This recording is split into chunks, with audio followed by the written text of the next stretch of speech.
welcome to my channel.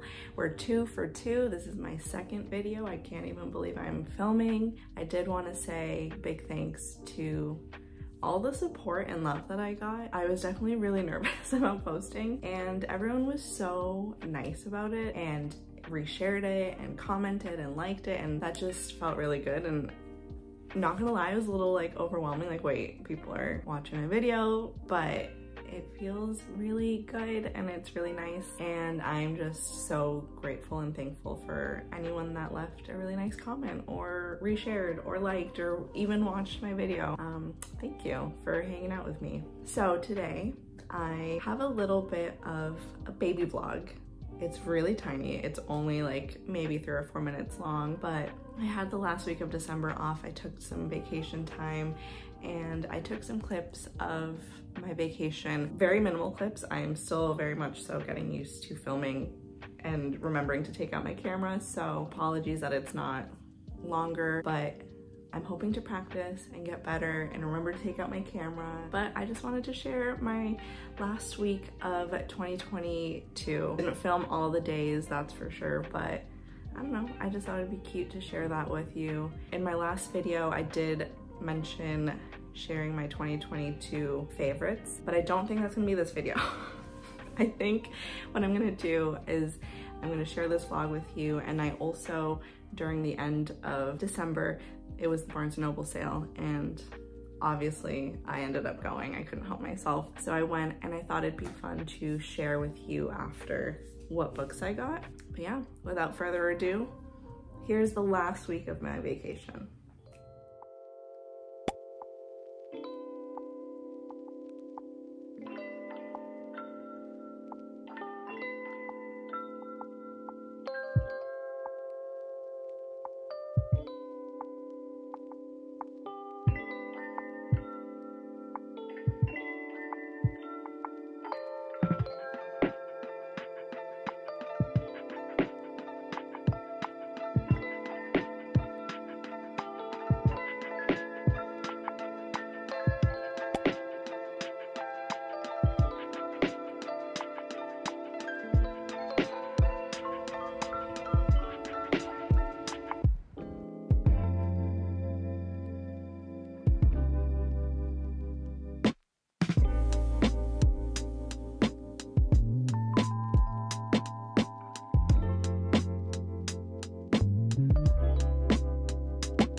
And we're back.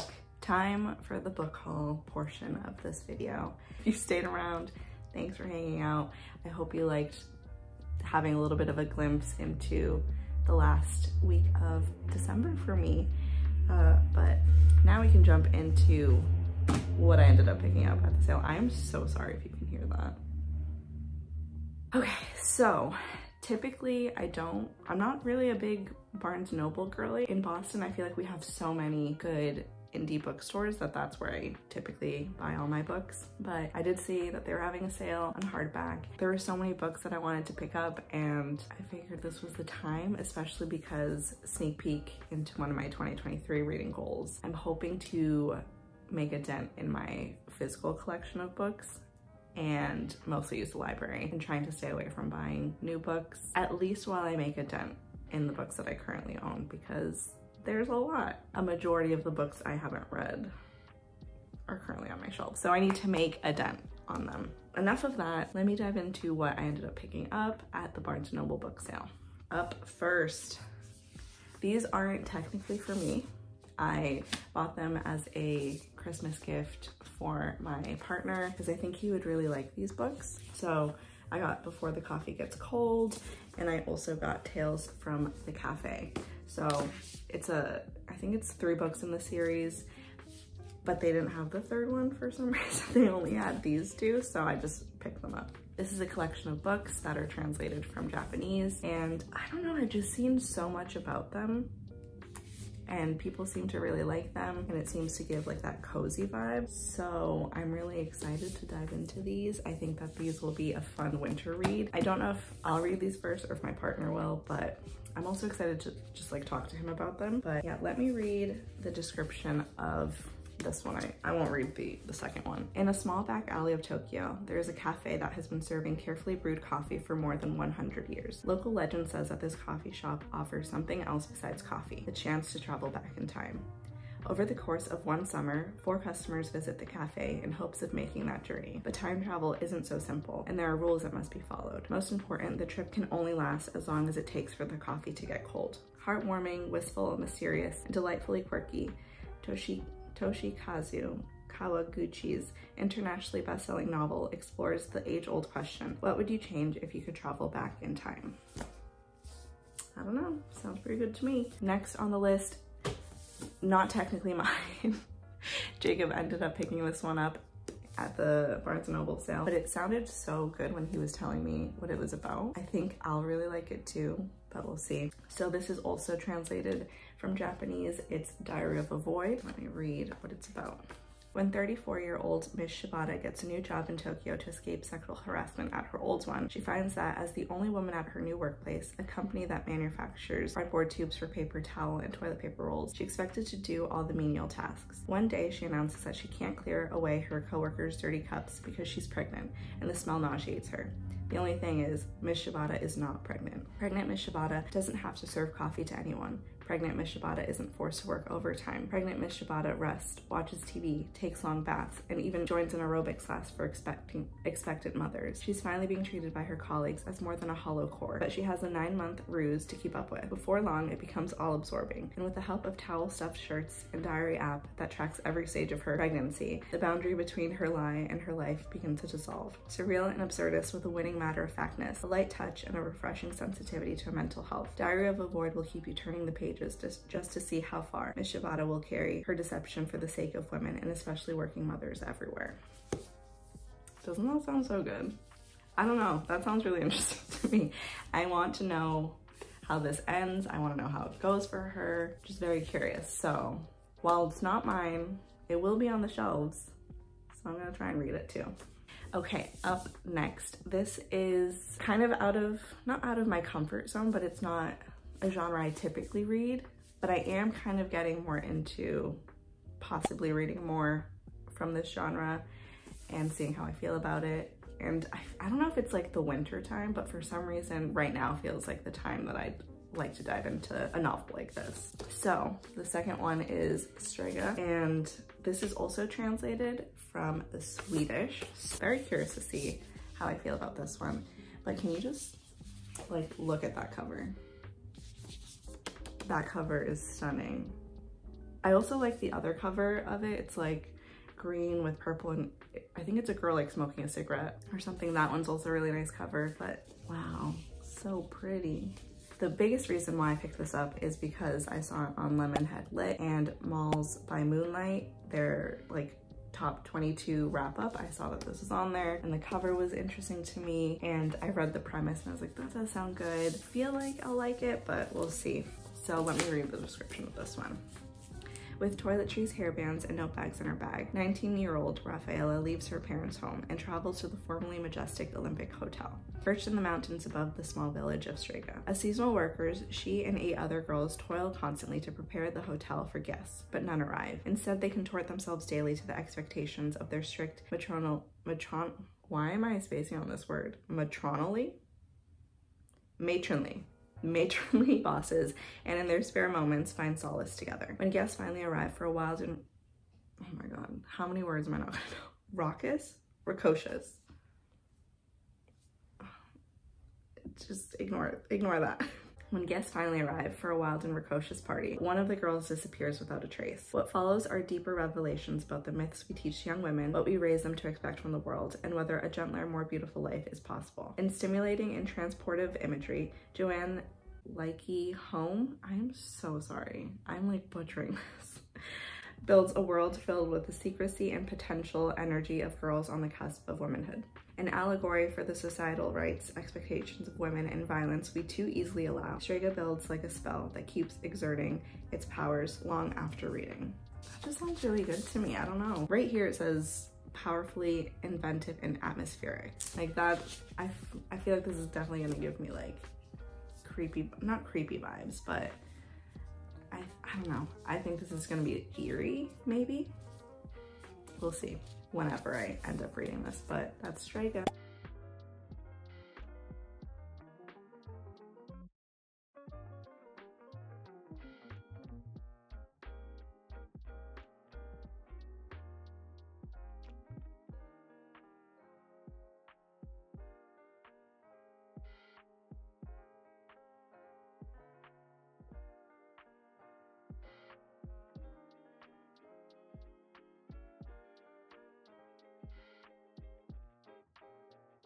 Okay, so the next book that I picked up, I've been wanting to pick up for a while and I just haven't, but Olivia says raved about this memoir and I love a memoir, so I had to pick it up, and that is Fruit Punch. I am so excited about this one, and it's a little shorty. It's not that long, but just like from Olivia's review, I immediately wanted to pick this up and I just feel like it's gonna be so good. Let me read what it's about. So, written in a distinctive voice and filled with personality, humor, and pathos.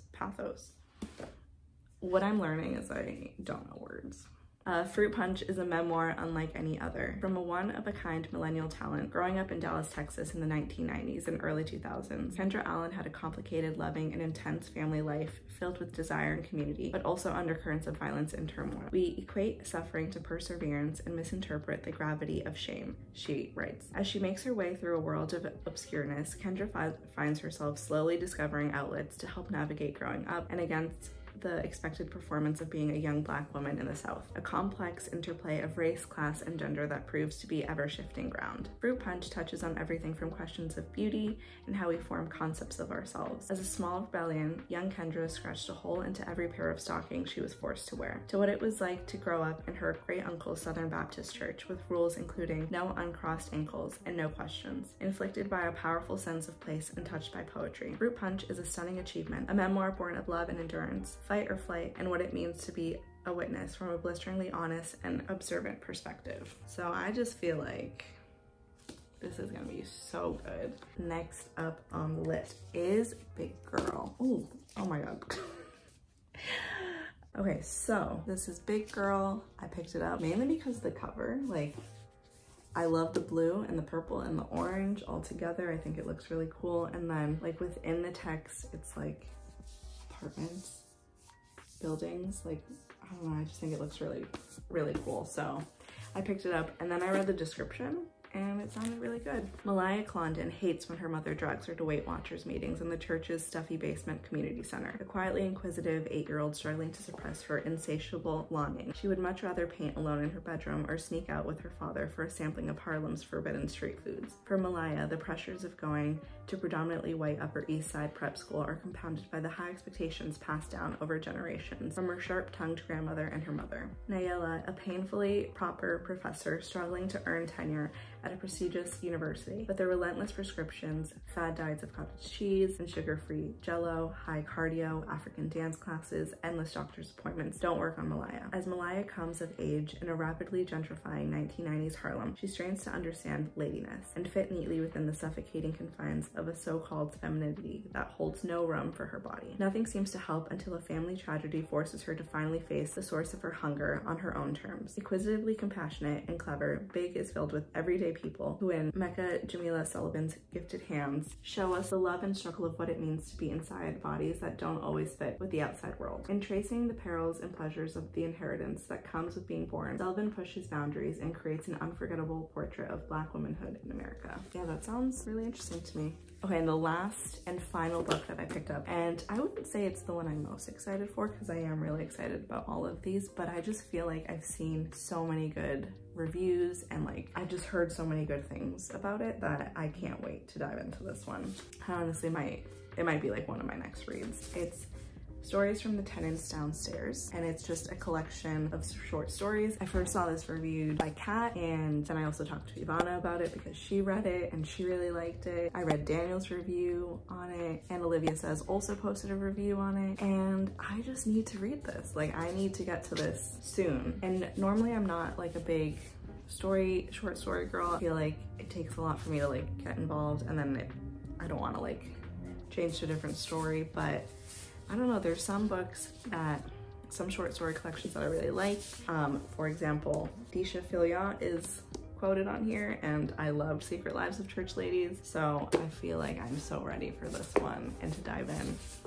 But let me read what it's about. At Benecker Terrace, everybody knows everybody, or at least knows of them. Longtime tenants' lives are entangled together in the ups and downs of the day-to-day, for better or worse. The neighbors in the unit next door are friends or family, childhood rivals or enterprising business partners. In other words, Harlem is home. But the rent is due, and the clock of gentrification, never far from anyone's mind, is ticking louder than ever. In 8 interconnected stories, Siddiq Fofana conjures a residential community under pressure. There is Swan in an apartment 6B, whose excitement about his friend's release from prison jeopardizes the life he's been trying to lead. Mimi in apartment 14D hustles to raise the child she had with Swan, waitressing at Roscoe's and doing hair on the side. And Quenisha B. Miles in apartment 21J is a former gymnast with a good education who wishes she could leave Benecker for good, but can't seem to escape the building's gravitational pull. We root for the tight-knit cast of characters as they weave in and out of one another's narratives, working to escape their past and blaze new paths forward for themselves and the people they love.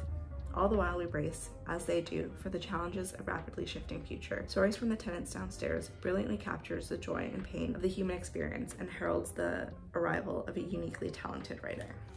So yeah, I'm very, very excited to dive into this one. Hopefully in the next like week or two, I'll be reading this one. So yeah, these are all the books I got. Look at that. And now I need to chill out with buying books. I gotta stop. I'm very curious, did you go to the Barnes & Noble sale? And if you did, what did you pick up? Or what were you hoping to find at the Barnes & Noble sale that maybe wasn't in stock anymore? All right, so that's everything I got at the Barnes & Noble sale. I'm very excited for all of these books, and hopefully I will actually get to them this year. Thanks for hanging out with me. I hope you enjoyed the little taste of a vlog. I guess it was like the tiniest vlog, but I hope you enjoyed that. My next video, I am hoping to do my top reads of 2022, so keep an eye on that. And yeah, thanks for being here. Thanks if you watched this whole video. I really appreciate it, and I'll see you in the next one. Bye.